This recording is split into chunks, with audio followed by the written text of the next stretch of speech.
Hi, everyone. I'm so excited to begin another week with you doing poetry. This is going to be our last week of poetry. So, as you write this week, keep thinking about which poem you want to publish and share, because at the end of the week, you'll be able to record yourself and upload your poem onto Seesaw. And then hopefully, we'll have a nice little celebration as a whole class, and you'll be able to read your poem to everyone.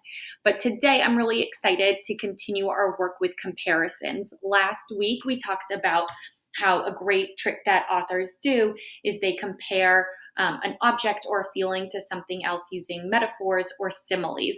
And today I want to teach you that great poets use that metaphor and that comparison and keep it throughout their entire poem. So an example of what that is on the first slide, but also I want to read you this poem called Lullaby, and it's by Christine O'Connell George. And as I read it, I want you to be thinking about what is it that the poet is comparing. So here it goes. Lullaby. Tree sighs softly as the birds patter about, her heavy old branches settling down, tucking their heads beneath their wings. She waits until dusk has shadowed her leaves, and when she's sure she's heard the last soft cheep, she rocks her birds to sleep.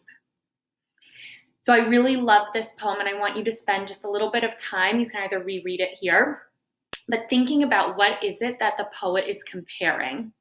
So I'll give you a few quiet seconds to think about that.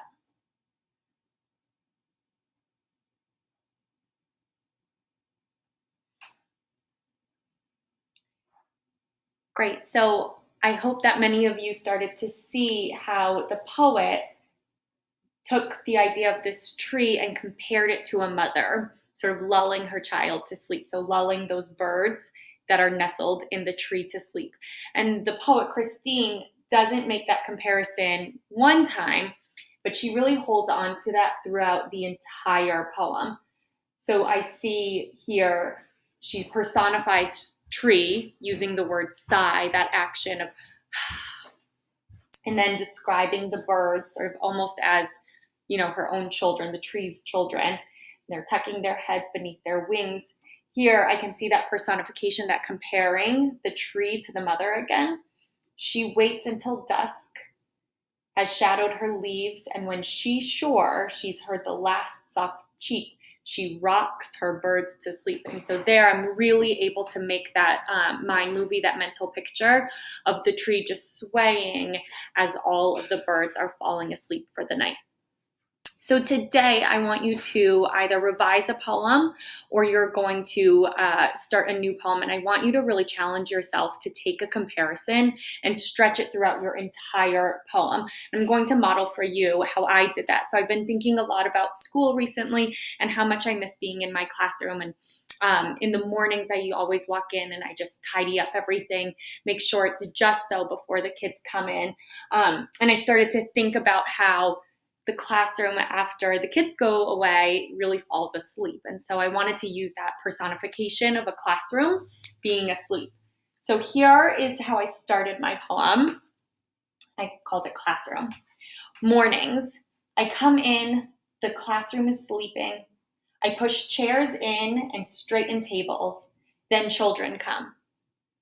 And so I thought about this poem and I was like, it's not getting across that comparison that I really want. I only am comparing the classroom to this idea of the sleepy child this one time. It's not holding throughout my whole poem. And I also wasn't using precise enough language. I felt like the mood wasn't quite there. It just was a little boring. So I really took all of the tools that a poet uses and I tried to edit and revise it and spend some time really thinking, what language could I use? How could I hold this comparison, this idea of a classroom falling asleep, and stretch it out more? So I ended up writing this. And I even changed the title and I said, The Quiet Classroom. I tiptoe inside. The classroom is sleeping. I slide the chairs and tables into their spots, careful not to bang them. The classroom needs its rest. Then the children clang, clatter, bang in, and wake the room up. So I'm going to give you just some time to think about the difference between sort of my first go at this poem. And then what I did that maybe brought the poem more to life for you, what it was that sort of, what poet toolbox did I use, the tools that I used.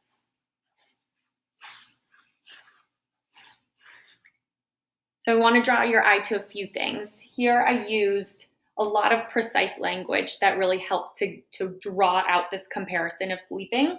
So I tiptoe inside.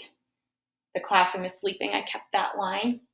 I slide the chairs and tables into their spots. So using, again, another precise language. And I wanted to use a little bit of alliteration here, sleeping and slide, catching that S sound. Careful not to bang them. Again, drawing out that comparison of it's sleeping, it's restful, it's a quiet time right now. The classroom needs its rest. Then, and I kind of wanted to use that idea with the ellipses here, that there's going to be this turn, this change. All of a sudden, something's going to happen. It's no longer going to be this restful classroom. And children clang, clatter, bang. I chose that language really carefully. I wanted that loud popping sound, that energy that children bring, and wake the classroom up. So here I wanted to really model for you how with every poem they go through some revision. And as I was thinking about mine and my idea, I wanted to reflect back on all of the tools that poets use to, again, bring their poems to life and allow their reader to really see and visualize what they're doing. I'm going to challenge you today to, again, either revise a poem, like how I did, or start your new one, but make sure you're holding that comparison of that idea, either in a personification, metaphor, or simile throughout your poem. I can't wait to see some of your work either on Seesaw or later in the week when you do a share.